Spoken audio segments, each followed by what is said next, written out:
couple of things I wanted to mention before we start. One, this is the MTSS community of practice. We meet every other month. The only reason I feel the need to specify that is we have started working with our MTSS working groups. And some of you are on that. So I see a couple of people who are part of the social emotional learning working group. We also have communication, we have team functioning, we have including students with the most significant needs. I feel like I'm forgetting one. So those have started to meet. Those working groups are small groups that have like a problem of practice or specific issues that they want to focus on, learn from each other, potentially learn from outside folks as well. And so from time to time, we will bring that back to this group or bring ideas from you to the working groups. But I wanted to let you know that those have started. If you have someone on your team who's interested in joining, email me and I will work with you to get them on there. But it's going well so far. When we evaluated the national meeting, we did a post-evaluation survey. We've also surveyed the MTSS, specific to the MTSS, taking information from the post-event survey and from the MTSS survey. We determined what you're wanting in terms of content and discussions. And as a result of that, we invited Brandy Simonson to speak today because one of the topics you were interested in is how do you blend academics and behavior into multi-tiered systems of support. And Brandy's specialty, her area of expertise is behavior within MTSS. And in fact, she has been overseeing a very large project for IES on MTSS. And so we only have an hour. I've used up some of that time already. I know Brandy has a lot to share with you. So she's going to tell you a little bit more about herself and her hopes for her work, and then talk about blending behavior and MTSS. Brandy, so thank you so much for being with us. Thank you for having me. And as I'm seeing friends and folks who I consider way more expert at this than I am logging on, I'm slightly excited and slightly intimidated, but I'm really thrilled to be with you all. So as Jennifer said, I have this huge privilege of not just meeting with you all today, but representing two of the groups that I value a ton. So one of the hats that I wear is directing, along with Mike Coyne, the National Research Network on Integrated MTSS. And the other hat that I love wearing is as the co-director for the Center on PBIS, which is an OSEP funded center that also works and partners with OSSS. So in both of those roles, I put together, I told Jennifer, way too much information for an hour. So what I'm going to do is try and help curate some resources and not go super in the weeds with any of the practices because we don't have time to do that. And you all are expert in those anyway.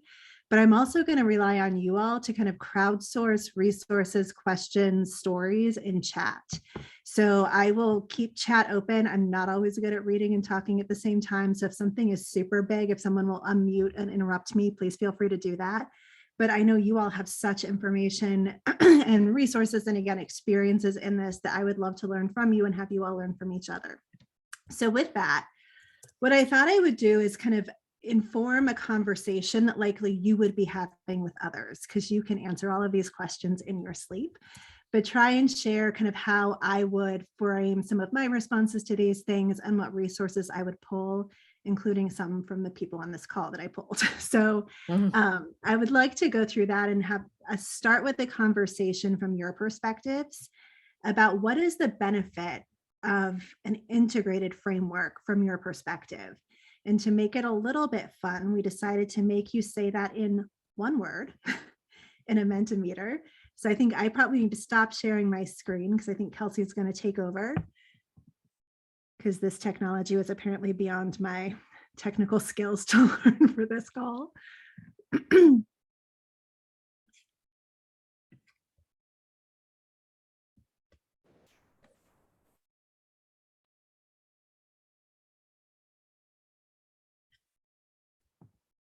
And I think as you all go to the menti.com site and use that code, it'll start to populate a word cloud. So we'll get to see some of your responses to why integration is important. I'm so glad that the first two words match my responses.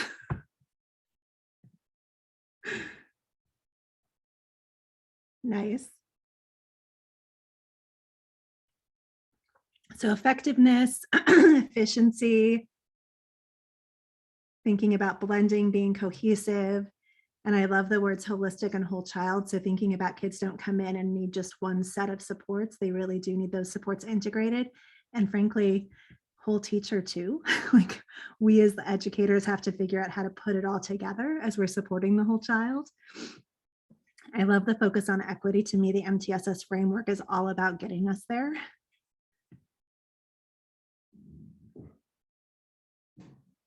I apparently can't read as the words keep changing direction in place. This is challenging my basic reading skills. It's organized, it's strength-based, it's data-driven. That's fantastic. Aligned or alignment. Student gains, perfect. All right, for the sake of time, I might ask you all to keep populating that, and I might switch back over to sharing my screen. And maybe at the end, we can pop back up the final version that shares all of that. It'd be great to even get a screenshot of that just to capture. Okay. I think we are back in business with me having control of the screen. Justin, can you give me a thumbs up if it's working? Awesome, thank you. All right, so you all just identified, I think, so many of the words that came into my mind. And the other message that always comes up for me is the message that George Sagai has given us for decades around working smarter, not harder, right? Like the only way we can do that is by kind of intentional, careful integration. It allows us to be more intentional with our resources. And so just to put us all in the same context, which we're living day to day, I think one of the pieces that's brought people to the table for integrated MTSS who weren't already here is how much teachers have been asked to do and schools have been asked to do and districts have been asked to do in the return to school. And I think we're seeing lots of news stories and you all are having experiences about how overwhelming that has been. And I think as we look at this map and we think about the experience of an individual educator and what that's looked like, we think about folks who are having piled on top of them their already existing challenges of supporting students' academics across a range of areas, implementing social, emotional, behavioral SEB programming for students, whether that's in tier 1 or the full continuum of support, all of the high stakes testing that comes at us, the new curriculum that's been adopted this fall. I mean, these are the normal things, right? Those are an every year, everyday thing. And also in the every year, everyday category are things like making sure we're effectively engaging all of our families and being thoughtful about how we're planning both for instruction and social, emotional, behavioral supports, and how we're then keeping on top of all the paperwork that goes with it and how we're on the committees. And I mean, even saying these words feels overwhelming. And again, that's an everyday, every year thing. And you could probably add 20 things to that list that were not on the top of my head, right? And then we add to it this year's pressure around accelerated learning. And we add to it the crazy stuff that comes at us that, like the fact that TikTok challenges is even on this PowerPoint made me cringe. But we've all seen those pieces. And then you put this in the context of a pandemic, right? And the social unrest that we've seen and the priority of health and safety for all students. And thinking about now additional threats of violence that we're seeing pop up throughout the country, especially the most recent one that was executed in Michigan. And so you think about the context of the individual educator, the individual building, the district, and the state, and everyone is overwhelmed and stressed. And so it's no surprise that we're also seeing elevated kind of issues and concerns around trauma. And so as part of the response to the return to school and part of what we've seen come out very recently from the Surgeon General, we recognize the priority of mental health, right? And for some schools, that's been a part of how they do work always.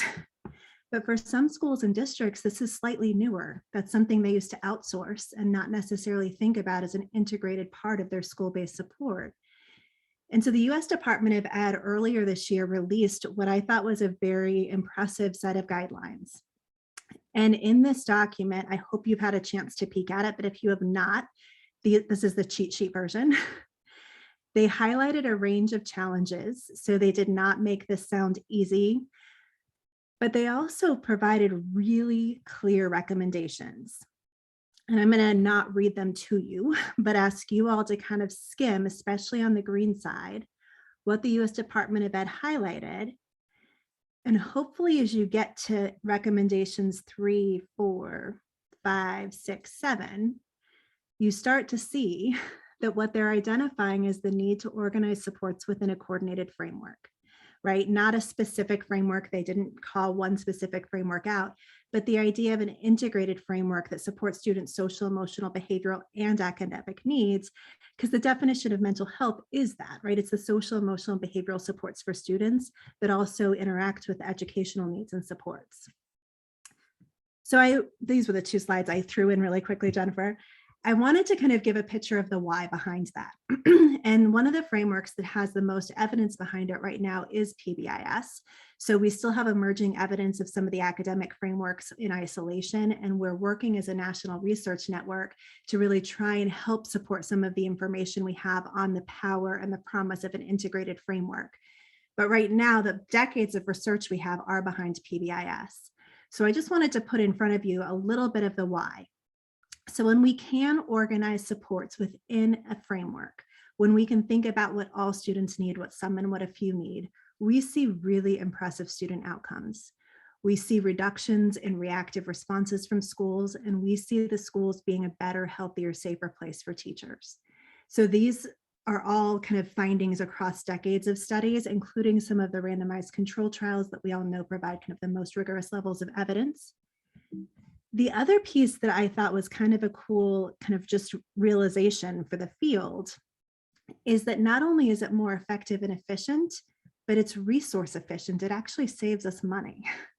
So Catherine Bradshaw and some of her colleagues have looked at cost effectiveness, and this is from a longer article, but I just pulled it from their brief. And they did kind of a deep dive that was very complicated, and they provide all of the math behind the scenes that allowed them to arrive at the cost savings. And so in their bullet points, they summarized it per 100 students. I just did it by student. So by organizing supports within an evidence-based framework, kids benefit, teachers benefit, and we save resources.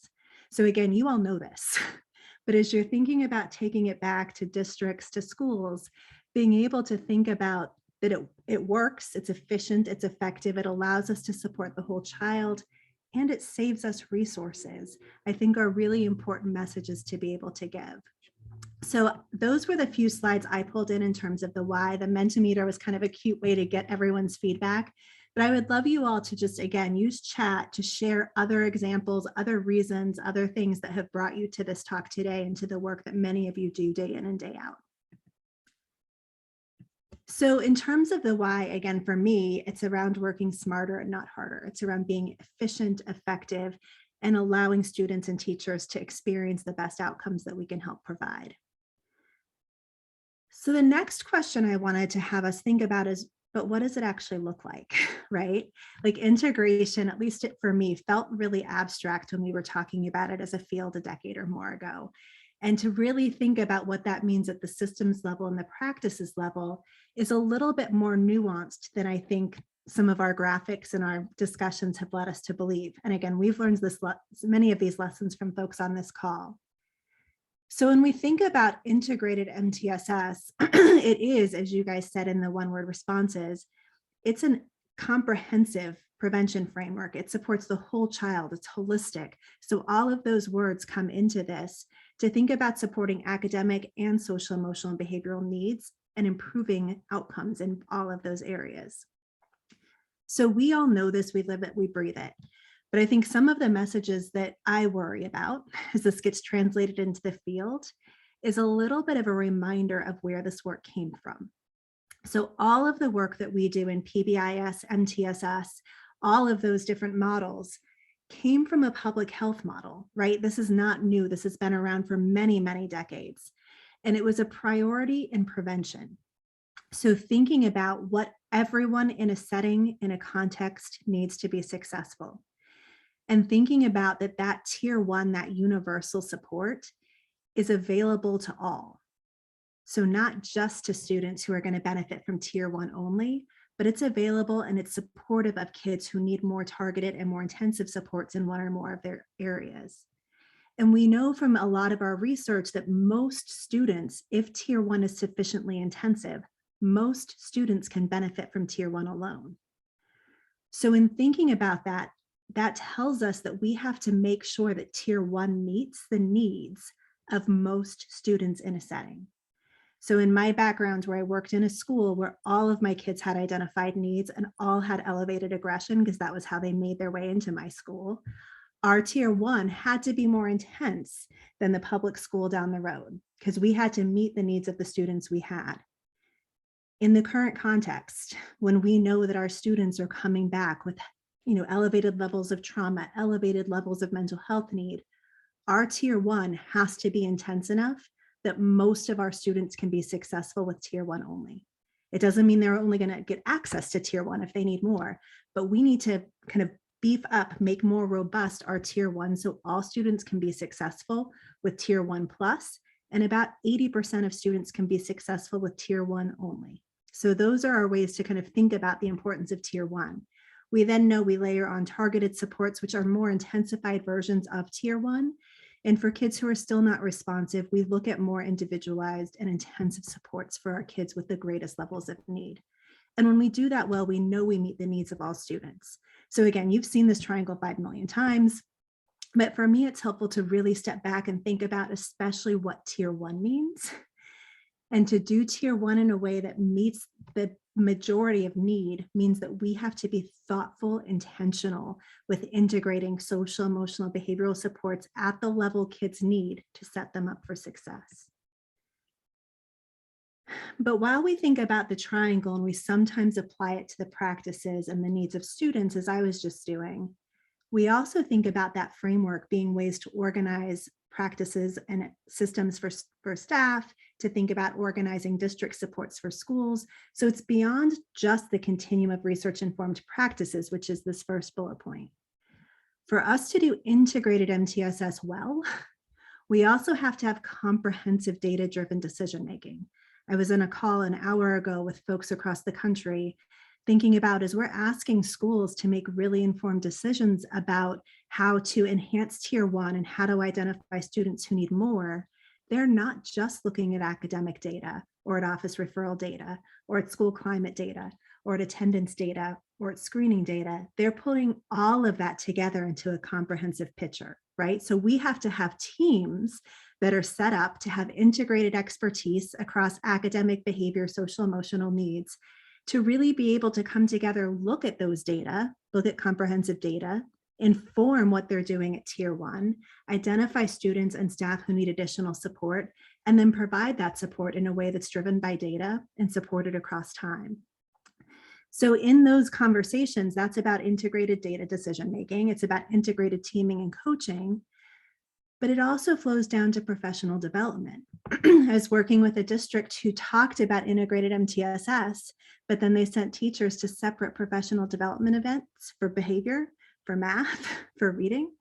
So if we're continuing to kind of silo our professional development, we're not setting staff up for success with integration. And then we all know it goes beyond that. It goes to workforce capacity, policy, funding, all of the bigger decisions. So I wanted to just highlight that this definition and some of the supporting resources come from the Integrated MTSS Research Network. And so that might be a website to peek at for a second now, but more is coming in the future years as we continue to build that research. I also wanted to call out some of y'all. This was one of Justin's former states, not current. But the work that you all have done across your states is phenomenal. So this is where I would love for you all, where you have resource documents that already explain what this looks like in your state, please pop those hyperlinks into chat, because I super geek out as I go to all of your different state resources, and I only pulled 2 in here. But I think we have such fantastic knowledge resources across us in this group that being able to read and see how others have approached integration of academics and behavior. I think Washington especially is a phenomenal example of integrating mental health very intentionally. So thank you for sharing your current version, Justin. So again, just kind of learning from and seeing what each of you are doing in your states already. At the Center on PBIS, I wanted to share a couple of other specific examples around integration at the systems level. Intentional integration of kind of typical behavioral supports with school mental health supports woven in. So at our website, we have a very long monograph, which is a fantastic resource, but a little bit long to read. So in addition to the long monograph that talks about how to integrate mental health, school-based mental health within a PBIS or MTSS framework, we have other resources that are a little bit more kind of downloadable, actionable for folks to get in a shorter burst of information. And one that I've come back to a lot lately is this one on staff wellness. So thinking about how, as we're asking staff to take on so much, we're really prioritizing what they need and setting them up for success and meeting their needs in addition to those of our students. And so that brief applies the MTSS framework to looking at how we set staff up for success. Similarly, there are very brief installation guides for this idea of an interconnected systems framework, again, social emotional behavioral support within a PBIS framework with school-based mental health, and a brief specifically focused on how we integrate trauma support within this framework. So the message across all of these, while you can dive into any of them and learn more, the message is, as we're asked to take on new things, the way we can do that is by thoughtful integration within our framework, not continuing to build and add in a kind of separate, not integrated way. So again, for me, integrated MTSS is a comprehensive framework that allows us to pull all of the information together. I'm just peeking at chat. Thank you, Terry, for sharing the Rhode Island examples, and to Laura for sharing the Pennsylvania examples. There are so many phenomenal resources in our states that, again, I started hesitating to even highlight just two because I know how many there are out there. So thank you for helping with that in chat. Okay, so I feel like the why was something we all already had in our heads. The what is, I think, something we're starting to get our heads around. I think this is where I actually wanted to spend more of my time today, is that all sounds great, right? Like conceptually, that's awesome. We get the idea that it's more efficient, but given all the things right now, how do we even move forward? And so I wanted to give a few messages, and some of you have heard these from me before, so thank you for bearing with a little bit of repetition. To me, one of the things we can do when we're in a time of crisis, trauma, chaos, is recenter on basics. We actually know and have known for a very long time the small things that are likely to make a big difference. And so rather than trying to run and do the next big thing, really coming back and recentering on basics. And while I'm talking to you about this at a state level, this was in my school how we recentered after a crisis day. So when we had a day that sent people to the hospital, when we had a day that there was just incredible trauma, whether it was from students or staff or the combination, the next day started with a focus on back to basics, not how do we do something big, huge, new, and different, but how do we come back to what are our school norms? What are our expectations? How do we celebrate successes? How do we build on those small things that we're doing well? How do we create community together again? So those small basics were what allowed my school to again come back and re-engage the next day. And so I wanted to take that idea and scale it up, right? How do we bring all of us back to basics? And not surprisingly, you'll see some of the PBIS language in this, because to me, those are the backbone and the basics of everything that we do. So thinking about how we center equity, how we invest in systems, how we select, prioritize, and really invest in implementing well a small number of practices and use data to guide all of that. So as we think about the basics, and many of you have seen this graphic repeatedly because it's one of our center graphics, one of the things that we're also acknowledging is we can't just go back, right? We actually have to think about how do we enhance, how do we improve, how do we make better the basics that we've had. I got really excited about alliteration. So we're going back to better basics with all of this. So many of you have seen and used and provided feedback on earlier versions of this guide. And we had developed this back in summer of 2020, hoping that it was going to be a time-stamped document that would no longer be relevant. And what we have come back to and realized over time during this pandemic, and as we're reflecting on incidents of violence and natural disasters and all of the things, is that this kind of guidance is probably going to be with us and need to be with us. So how do we think about supporting schools, not just as they're going through what feels like a crisis, but also as they're moving towards stages of recovery, And none of that is linear, because as we kind of go through a crisis, we sometimes cycle back, sometimes the next thing comes. So what I wanted to share is just a couple of ideas that we pulled from that guide that I hope can be useful resources for folks who haven't seen it and can be a refresher for folks who have. So the first one is around prioritizing systems. One of the things that I have talked with so many people about throughout the pandemic and throughout different experiences is schools, districts, and states who already had systems in place were able to weather whatever came their way in a much better way than when schools, districts, or states were having to try and build systems as they were going through the crisis. So I've heard districts say that having an MTSS framework was what led them through the pandemic.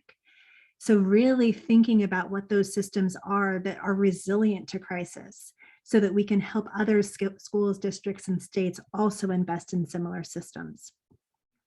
So a few messages that we really thought about, and I'm saying we because this, I should have mentioned this earlier, so I'm going to go back for a second.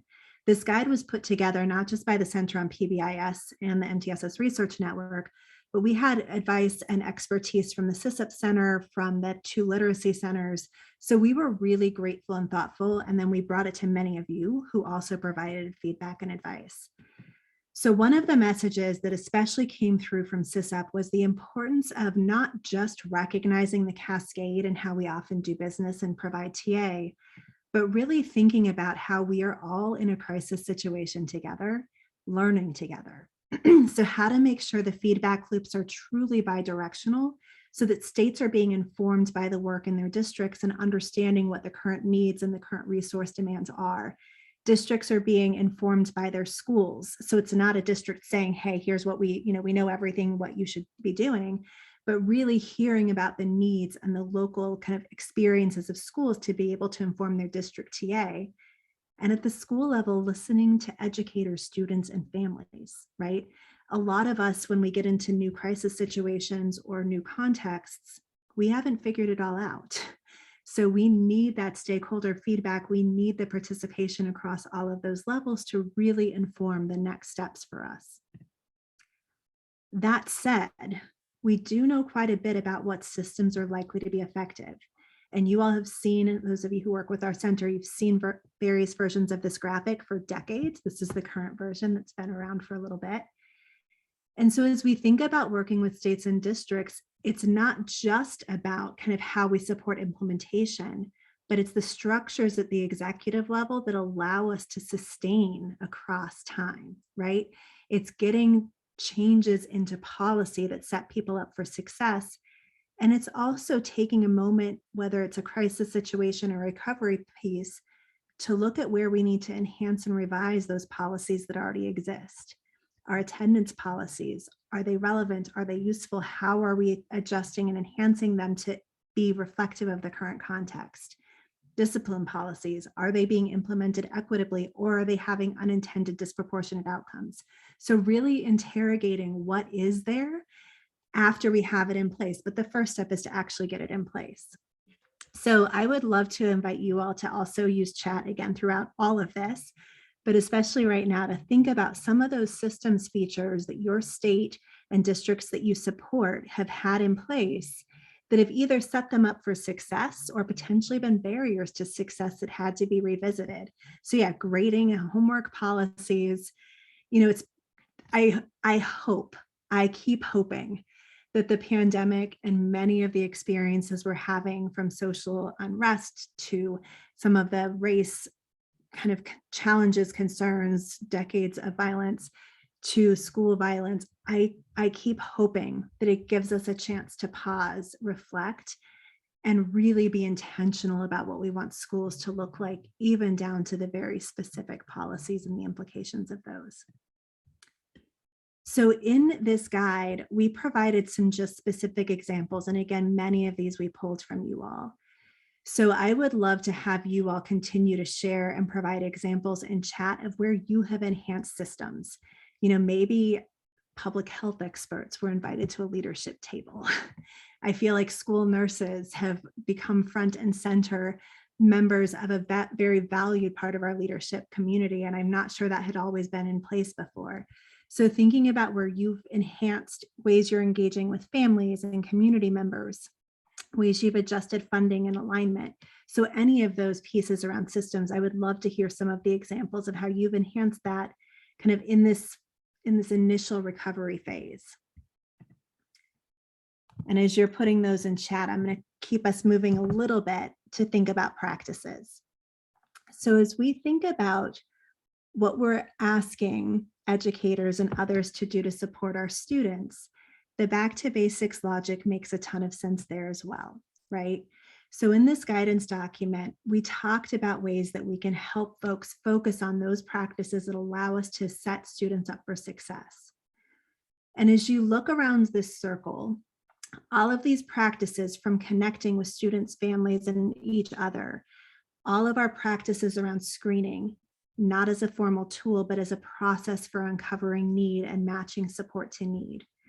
The ways that we support students around instruction, and the ways we teach and provide support through instruction, and the ways we use data to monitor.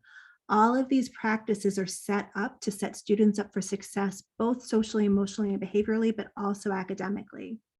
I love the partnership at the state level. I'm just, sorry, tangenting into chat for a second, to think about how we can draw on those state resources to really build our teams and our expertise. So in this guidance document, rather than trying to do all the things in an hour, I just wanted to highlight, if you squint, there are a ton of resources. So I feel like as a field, we're on resource overload, so don't look at them now. But in January, when you've had a breath and you come back, if you want to think about what are some simple ways that we can do any of these pieces, our colleagues and friends who are academic experts identified specific resources on the academic side, and our colleagues and friends and our partners who do a lot of work on social, emotional, behavioral support identified, again, a lot of resources around those practices. We also provided examples in the tables of what it looks like. And we tried to provide examples that showed kind of that idea of a general case. So whether you're in person, whether you're remote, whole group, small group, whatever learning looks like, we can still implement these effective practices. So we've talked about that in the big context of return to school. I wanted to dive a little bit more explicitly into phases of crisis recovery, which overlap a little bit with the last piece. But this resource that I'm going to slow down a little bit to walk us through is one that we developed as part of our response to the pandemic. But in this resource, we pulled in information that our colleagues and friends had learned from working with schools who had gone through episodes of really intense violence, from schools and districts who had natural disasters, and were dealing with students who didn't have a school to come back to because it was destroyed by a hurricane. So really thinking about what it looks like when a crisis hits and how we can support schools, districts, and states in responding effectively. One of the things I mentioned already, but came up very explicitly in this conversation, was where a system starts dictates how they're going to move through this. So in some of our experiences with settings that didn't have an MTSS framework in place, the initial response actually looks very similar to places that did, right? That initial response is quickly securing physical safety of all parties involved and developing a quick communication plan. Some of those pieces are easier if you have an MTSS framework because you already have some of those roles and functions decided. But regardless of framework in place, those steps have to happen. And our friends and colleagues at the REMS TA Center are expert in that immediate crisis response. So the resources that are hyperlinked there are from the REMS TA Center, and they walk schools exactly through the next steps. But what we've noticed is after that initial response, it starts to differentiate. So if you are a school district, a school or a district who has an MTSS framework in place, you have an easier path to getting to where we can provide really comprehensive supports. If you are a school or a district who is just getting started, you have to be even more intentional in what you're going to focus on because you don't have the whole robust framework to help guide your response.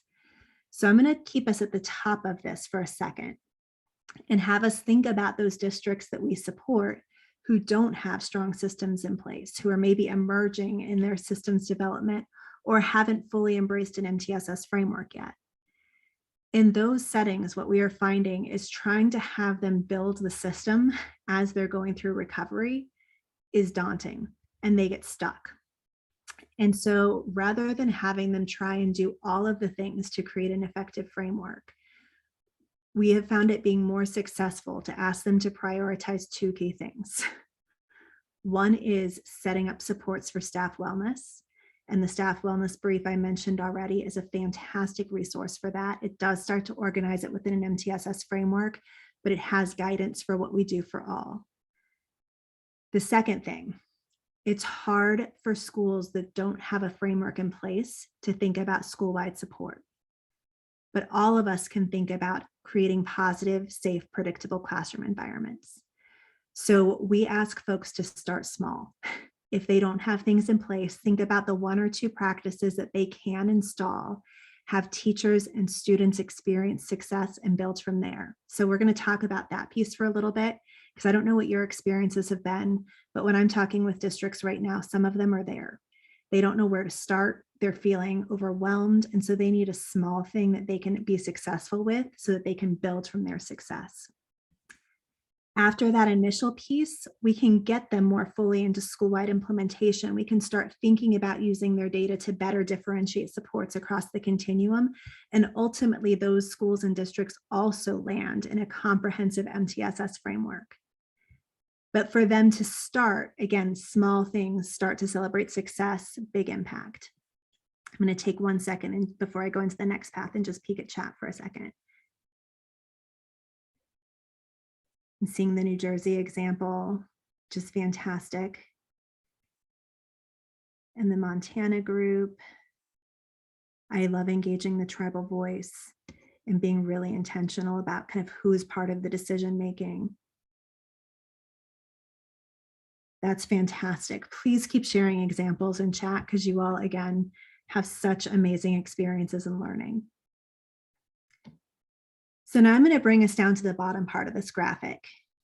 I have been blown away, and I hope you have also had these experiences of being just so impressed by what schools and districts and you all at the state level have been able to do when there is a framework in place. The way that folks have been able to mobilize and support such a vast variety and array of needs for students, for families, for staff throughout the pandemic, through different crisis experiences is amazing. So when we have a framework in place, we can be really intentional about how do we do what we said earlier. How do we intensify tier 1 to meet the needs of all? How do we think about the elevated level of trauma potentially in a community and build in an evidence-based trauma practice into our tier 1 that all kids can access if our data tell us that all kids have that need? How do we really intentionally integrate school-based mental health into our framework throughout the entire continuum? And again, when we already have some of those systems in place, we can strengthen them by doing those things pretty early in the process. We can also, during our intermediate recovery, use our data to further refine. So what exactly are the practices that kids need? What are they benefiting from? What can we fade? And what do we need to enhance? We can get more nuanced with our screening protocol. So we're not going to rely on just a quick universal screener and a scan of data, but we can intentionally pull in community-based data. We can intentionally grab additional information from families, from students to really enhance how we're better serving students, reflecting on our tier 1 practice, but identifying students who might need more. And we can expand the repertoire of what we give students access to in tiers 2 and tier 3. So when we have those systems in place, we can then enhance more easily than we can if we're kind of building the system as we're going. But regardless, those schools and districts also are landing in the same place of having a robust continuum. So it's not that we're saying people need something totally different in the end, but the pathways to get there are a little bit different. So what I wanted to share with you is the simple for a second. And if we all were on screen, I would ask for a show of hands. I'm curious if you are also finding districts that aren't sure where to start, that are kind of stuck because it all feels big and they're not sure kind of where to even begin. So assuming maybe there have been some common experiences, even this graphic feels too big, right? When we ask schools to think about going back to basics, and then we talk about establishing connections and screening and all of the things that go into the support bucket and the effective instruction bucket and monitoring, sometimes even that feels too big. So one of the places that I have found helpful to start is thinking about the smallest practices that have the biggest impact and that are doable. So if a school is struggling and not sure where to start, positive greetings at the door is a simple practice that they could install tomorrow, right? It is the idea, and it's so simple, and you all have heard about it, that you greet kids as they enter a space, right? Whether it's a virtual space or a physical space, but you greet kids as they enter the space, you say their name, you make a quick connection, and you then set them up for social, emotional, behavioral success with a reminder of the norm or expectation of that setting, and you get them started on their first academic expectation. So that one 30-second practice is a chance to connect with a kid because you take a moment to say something personal to them about their favorite athletic team, about what they're, the color they're wearing, about how they were last night, whatever it is that you have a connection with that kid. How they respond is your quick screener, right? In my school where when I had a kid tell me like where to shove my greeting, that was a really clear indicator that I did not just go about business as usual, but I adjusted my practice in that moment, right? I could set that kid up for success with a quick private conversation. We could go for a walk, we could grab a drink of water, whatever it was that was going to recenter that student so they would be ready to enter the space and be successful. It's your chance to provide, as I said already, the reminder of the expectation or norm. So we let the kid remember what it looks like to be kind or be respectful as they enter that space. And we get them started and engaged immediately in an activity that's culturally relevant, that's calculated for their success, so that their first experience in a learning environment is a successful one. And throughout time, we're taking data, right? We're noticing informally and we're collecting data formally on academics and social, emotional, behavioral needs to know how they're doing and how they're responding. So that one simple practice actually touches all of those buckets. And it's something that as an administrator, I could set the expectation for tomorrow. I could be out in the hallway. I could be greeting kids as they came off the bus. I could be helping teachers be sure that they're present. If a teacher is struggling, I could go cover something for them so they would be able to be there. So that simple practice is something that I could do and I could help my school do. And as a district, I could set a priority to do tomorrow. The other practices are slightly harder to install at the level that it needs to kind of have positive outcomes for kids, but they're doable. So after we have experienced success, after we see the benefit of doing simple practices like a greeting at the door, we can start to focus on how we get kids actively engaged in instruction. We can give teachers access to different and new ways to think about that. We can help them track information about their own practice to help them really think about engagement. Because a kid who's engaged in learning is much more likely to be successful academically and social, emotionally, behaviorally. I don't know what y'all's experiences have been through the pandemic, but I had kids at home with me. And so one of the things that I recognized as a parent, kind of walking my kids through this experience, is that some of the times that we were all at our best were actually during some of the academic routines because they were comfortable, they were familiar. And so being able to get kids engaged in instruction is both a desired academic piece, but it also is a protective factor for some of the social, emotional, and behavioral pieces.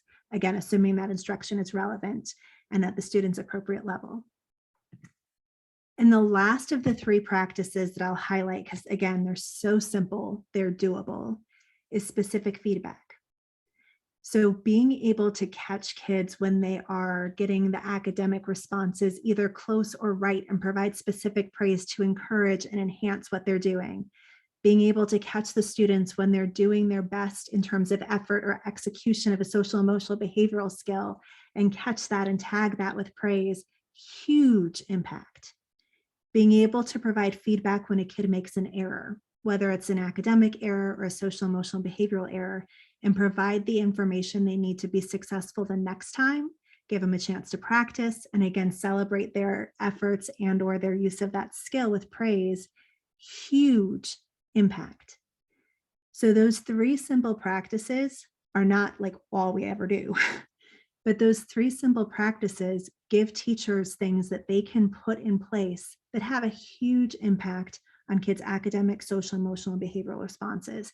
And again, each practice touches all of those buckets. So while there's a lot we can and should do, those 3 things get us to start on a track to become successful with implementation.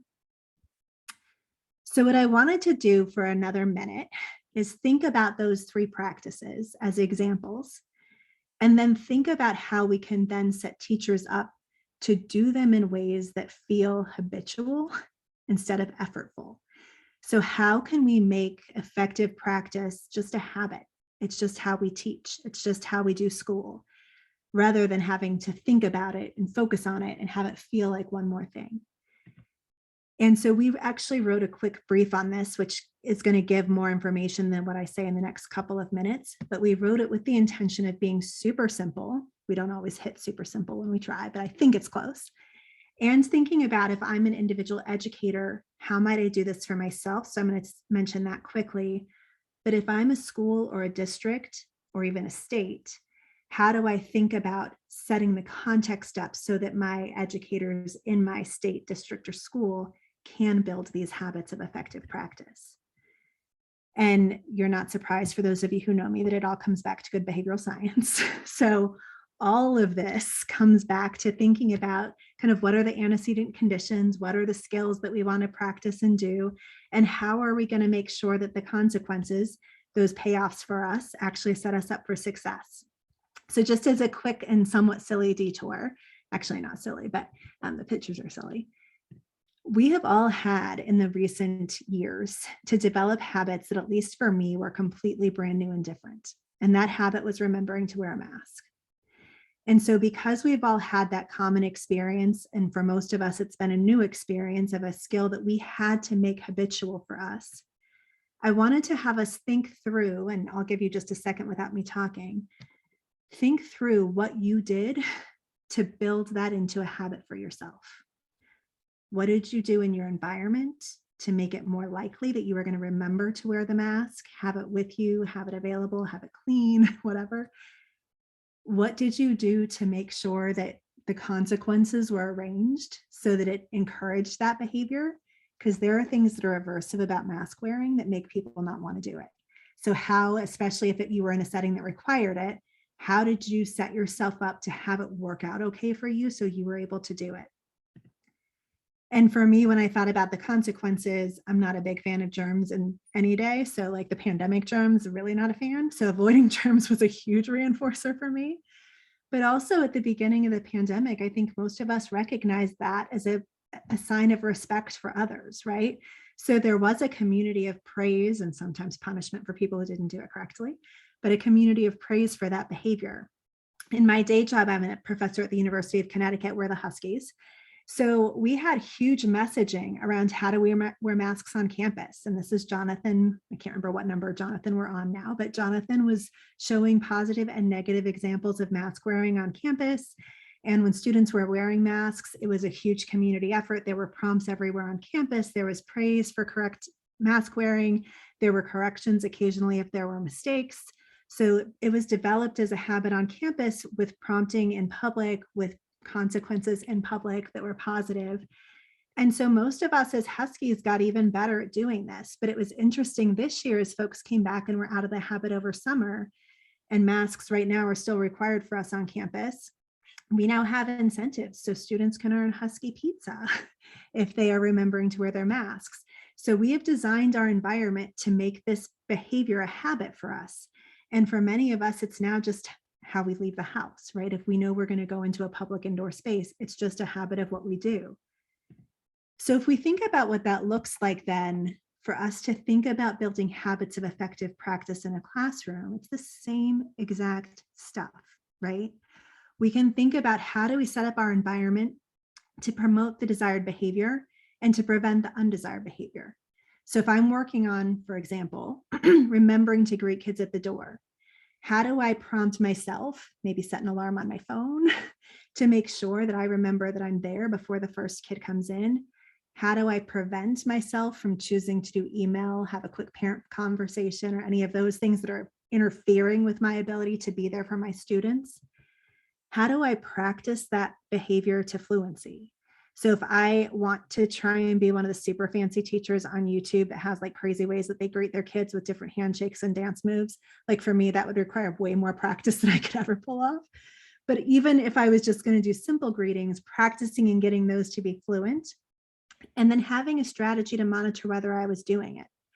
And for me, I would want to be able to know if I was able to greet each kid. And honestly, my memory is horrible. So if I was going to try and have a positive connection with each kid, I'd have to jot myself a quick note about ask this kid about sports, ask this kid about this. Like I would have to have a memory cue for me to make myself successful, especially if I was a high school teacher, because I wouldn't remember all of those details about every single kid, at least at the beginning of a semester. I would also celebrate my own successes. So on a day that I had, a great I was there on time, I greeted every kid, it went well, I would be praising myself. I might even loop my kids into it. I might say, hey, here's a practice I'm really working on. Let's celebrate together. And if I remember to greet you and you come in respectfully and greet me, we'll have music during the first 5 minutes and we'll get to do our work with music. And if we forget, we might do a quick refresher on what it looks like to do that. And I would make sure if there was a day I forgot because I was planning or doing something else, I don't let myself off the hook. I set 2 reminders for the next day. I rearrange my environment to make it more likely that I'm going to do these things as habits. So I would love, and I saw the example of the mask in the chat, I would love for you all to think about some specific examples that fit within this framework or don't, but some specific examples of how you as an individual have developed effective habits. So just take like 30 seconds and either think through that, or I'd love if you were comfortable sharing those in chat.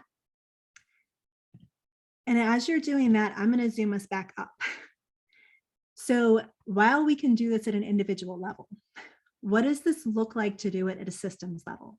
So whether we're thinking school, district, or state, one thing we have to do is provide resources to enable this to happen.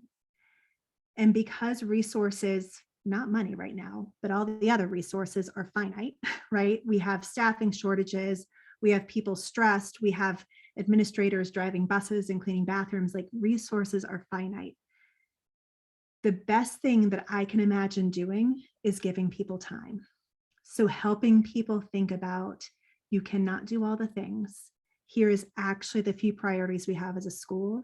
And I'm going to give you time and space to focus on these few things. And I'm going to take some of this other stuff off of your plate. And the stuff taking off is going to vary by context. But the idea of giving people time is to me the most precious resource that I can imagine in the current context.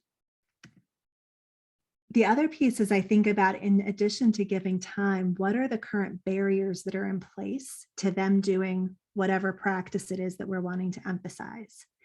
Is it a time barrier? We've already talked about that. Is it a training barrier? How do we give folks access to additional training?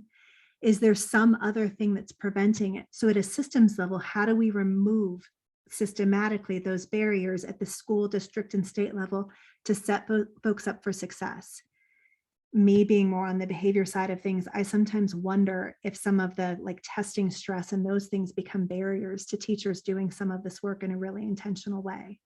So again, just being thoughtful about where can we pull stressors and barriers away so we can give people space to do this. And then of course we have to provide not 10 days of training, but quick, efficient access to skill-based training with follow-up coaching to give people opportunities to experience success and adjust their practice as needed. Once we've trained and coached, we can think about how do we build in systemic reminders for everybody. Again, I keep using greeting at the door as a simple example. How can we as administrators make sure that at the school and the district level, maybe we create a silent moment so that there's no emails flying, there's no calls happening. We expect teachers to be at the door, so we're not doing anything else. Maybe at the school level, we provide a reminder for the teachers to be at their door 5 minutes before they're going to need to be there. So what are the systems pieces we can put in place school-wide, district-wide, even statewide to set these things up for success? And then how at the school district and state do we peek in? Not in an evaluative to punitive way, but in a using data to guide decisions about which teachers need more support kind of way. And in that context, giving people supportive feedback, right? Anytime we are learning a new skill, whether we are a student learning to read or whether we are a grown-up trying to do something new, we need feedback about what's going well, how to adjust. So being able to give that feedback, but more and more being able to celebrate successes. I feel like we give these messages to students, and then as grown-ups, we forget to celebrate each other. So taking moments to celebrate, find joy in even the toughest times, I think allows us to come back still being able to do the work the next day. So that was a long and winding tour that started off at the systems level with leadership team training, went down into practices, and then hopefully brought us back up a little bit to thinking about habits and systems. And the last two pieces I wanted to leave you with were just reminders of where to learn a little bit more. So the Center on PBIS has a dedicated space for all of the resources I just mentioned around supporting school. So that has access to all of the hyperlinks. And I mentioned briefly the Center on MTSS, or the Integrated MTSS Research Network has the information at the overall level. And I just wanted to give a shout out to some of my colleagues and collaborators who are doing a lot of this work for the center. And so as you peek into each of those projects, there will be great information in the coming years about an integrated MTSS fidelity tool coming out of AIR, Kathleen Lane's group doing comprehensive integrated 3-tier support, really cool work around integrating reading and math with behavior, and then the projects that we have going on at UConn as well. So I talked at you a long time, and I didn't leave a ton of time for questions and answers, but feel free to pop anything in chat. But I also included my email address because I was worried about running over. So feel free to follow up with me over email as well. That was very generous of you, and we're getting lots of thanks.